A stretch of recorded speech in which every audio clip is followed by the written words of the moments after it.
Bible में मोह को आमतौर पर इस दुनिया की चीज़ों से अत्यधिक लगाव के रूप में देखा जाता है, जो आध्यात्मिक जीवन के लिए बाधक हो सकता है।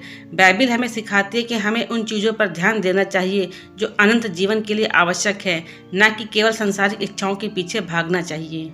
मत्ती 6:21 में यीशु मसीह कहते हैं, जहाँ तेरा धन है वहीं तेरा मन भी रहेगा। अर्थात हमारा मन उन्हीं चीज़ों में लगा रहता है जिन्हें हम सबसे अधिक महत्व देते हैं। इसी प्रकार पहला यूहन्ना 2:15 में कहा गया है, इस संसार से प्रेम मत करो और न ही उन चीज़ों से जो संसार में हैं। यदि कोई संसार से प्रेम करता है तो उसमें पिता का प्रेम नहीं। यहाँ संसार से प्रेम करने का अर्थ उन चीज़ों से अनावश्यक मोह करना है जो हमें परमेश्वर से दूर कर सकती हैं।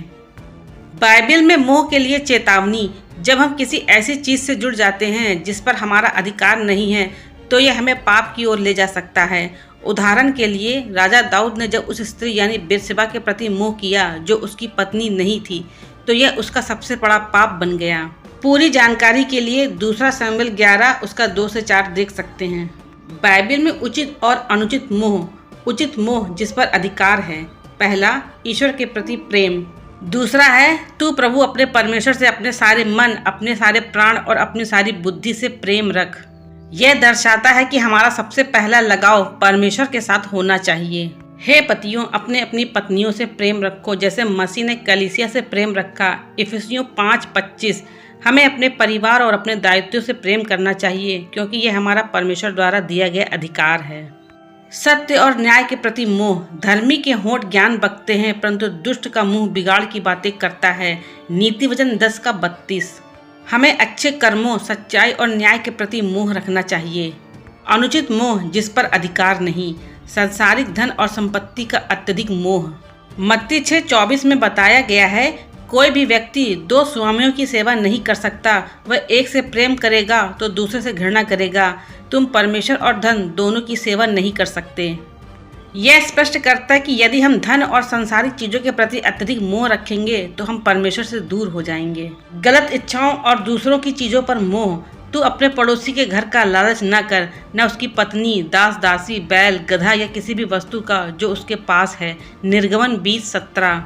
बाइबिल हमें लालच और अनावश्यक इच्छाओं से बचने की सीख देती है। दुनिया की अस्थायी चीज़ों का मोह। यह संसार और उसकी इच्छाएं समाप्त होती जाएंगी, परंतु जो परमेश्वर की इच्छा को पूरा करता है वह अनंत काल तक बना रहेगा। हमें उन्हीं चीज़ों से मोह रखना चाहिए जो अनंत काल के लिए मायने रखती हैं। मोह से मुक्ति का मार्ग बाइबिल के अनुसार।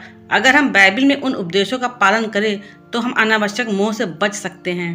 परमेश्वर को सर्वोच्च स्थान दे। सबसे पहले परमेश्वर के राज्य और उसकी महिमा को ढूंढो और ये सब चीज़ें तुम्हें यूं ही दे दी जाएंगी। मत्ती 6:33। जब हम परमेश्वर को प्राथमिकता देंगे तो बाकी चीज़ें स्वतः ही व्यवस्थित हो जाएंगी। अधिकार को पहचाने और सीमाओं को समझे, क्योंकि हम संसार में कुछ भी न लाए हैं और न कुछ यहाँ से ले जा सकते हैं। पहला तीमुथियुस 6:7। यह समझना आवश्यक है कि हम जिन चीज़ों से मोह रखते हैं वे अस्थायी हैं। दूसरों की चीज़ों पर नजर न रखें। जो संतोषी है वही सुखी है। नीति वचन 15:16। संतोष ही जीवन का वास्तविक सुख है। बाइबिल हमें स्पष्ट रूप से सिखाती है कि हमें केवल उन्हीं चीज़ों का मोह करना चाहिए जो हमारे लिए सही और उचित है। अगर हम किसी ऐसी चीज़ का मोह करेंगे जिस पर हमारा कोई अधिकार नहीं, तो यह हमें पाप और दुख की ओर ले जा सकता है। परमेश्वर चाहता है कि हम सत्य, धर्म और अपने कर्तव्यों से प्रेम करें, न कि सांसारिक चीज़ों और अनुचित इच्छाओं के पीछे भागे।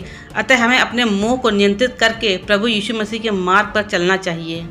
हे प्रभु, हमें केवल उन्हीं चीज़ों से जुड़ने की बुद्धि दे जो आपके अनुसार उचित है और बाकी सब मोह से हमें मुक्त करे। आमीन।